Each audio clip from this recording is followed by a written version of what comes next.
Hello friend, welcome to MS cooking. আজ আমি share করব সজনে ফুলের রেসিপি। গরম ভাতের সঙ্গে জাস্ট জমে যাবে এই সজনে ফুলের রেসিপি। তো রেসিপিটি ভালো লাগলে অবশ্যই লাইক, কমেন্ট ও শেয়ার করবেন। তো প্রথমে আমি 100 গ্রাম সজনে ফুল নিয়েছি, আর ফুলগুলো কিন্তু ভালো করে ধুয়ে নেব। আর এই সজনে ফুলগুলো কিন্তু খাওয়াও খুব শরীরের জন্য উপকারী। তো প্রথমে সজনে ফুল ভাজার জন্য তেল নিয়ে নেব, আর একটা লঙ্কা দিয়ে দেবো, আর দিয়ে দেবো কিছু পেঁয়াজ। একটা পেঁয়াজকে কুচো করে দিয়ে দেবো, বেশি পেঁয়াজ দেওয়ার কোনো প্রয়োজন নেই। তারপরে আমি এখানে সরু সরু করে আলু কেটে রেখেছি, আলু দিয়ে আমি এখানে ভাজা করবো সজনে ফুলটা। আর সজনে ফুলটা কিন্তু গাছ থেকে আনা হয়েছে, কিন্তু অল্প অল্প ডাঁটাও হয়ে গেছে। এখন সজনে ফুলের মানে শেষ ধরতে গেলে এবার ডাঁটা হবে, তো ডাঁটাও হয়েছে, তো পেরে আনা হয়েছিল গাছ থেকে। আর প্রথমে আলু আর পেঁয়াজ লঙ্কাটা একসঙ্গে ভালো করে ভেজে নিতে হবে।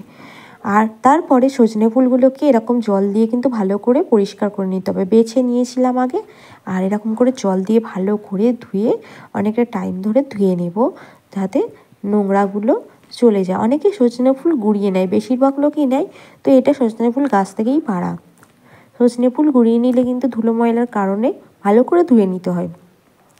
আলু আর পেঁয়াজটা কিন্তু ভাজতে ভাজতে কিন্তু একটু নরম হয়ে গেছে।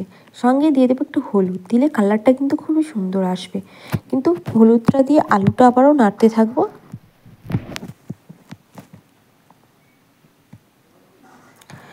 তারপরে 90% মতো ভাজা হয়ে যাবে। তারপরে আমি ধুয়ে রাখা সজনে ফুলগুলো জল ঝারিয়ে দিয়ে দেবো।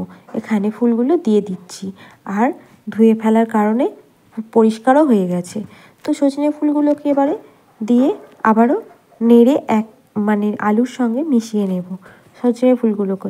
এই ফুল কিন্তু একটা সিজনেই পাওয়া যায়, এই সজনে ফুল। সেই সিজনে কিন্তু ভালোভাবে কিনে হোক বা গড়িয়ে হোক, গাছের গোড়া থেকে খাওয়া কিন্তু শরীরের জন্য খুবই ভালো। আর এই ফুল কিন্তু খেতেও ভালো লাগে। আর এরকম ভাজা করেই খেয়ে দেখবেন, তো খুবই ভালো লাগে। আলু দিয়ে ভাজা করলে সবথেকেই বেশি ভালো লাগে আমার মনে হয়। আমি যতবারই সজনে ফুল করি, তো আলু দিয়েই ভাজা করি, পেঁয়াজ দিই আর লঙ্কা দিই।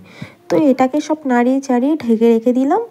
তো ঢাকনা খুললাম, আর এটা কিন্তু গরম ভাতে, প্রথম ভাতে কিন্তু জাস্ট জমে যাবে। আপনারা যদি এই রেসিপিটি না করে থাকেন, অবশ্যই ট্রাই করবেন। আর রেসিপিটি কেমন লাগলো অবশ্যই কিন্তু কমেন্ট করে জানাতে ভুলবেন না। পুরো রেসিপি রেডি। এবার গরম ভাতে যদি এরকম একটা গরম গরম সজনা ফুল আলু ভাজা খাওয়া যায়, তাহলে আর কোনো কথাই হবে না, দারুণ সুস্বাদু লাগে। তো ভিডিওটি ভালো লাগলে অবশ্যই লাইক করবেন, আর চ্যানেলটিকে সাবস্ক্রাইব করবেন, পাশে থাকার বেল আইকনটি প্রেস করবেন নতুন নতুন ভিডিও আপডেট পাওয়ার জন্য। আর যদি এই ভিডিওটি ভালো লাগে, তাহলে আপনারা আপনাদের বন্ধুদের মাধ্যমে অনেক শেয়ার করে দেবেন। তো ভালো থাকবেন, সুস্থ থাকবেন।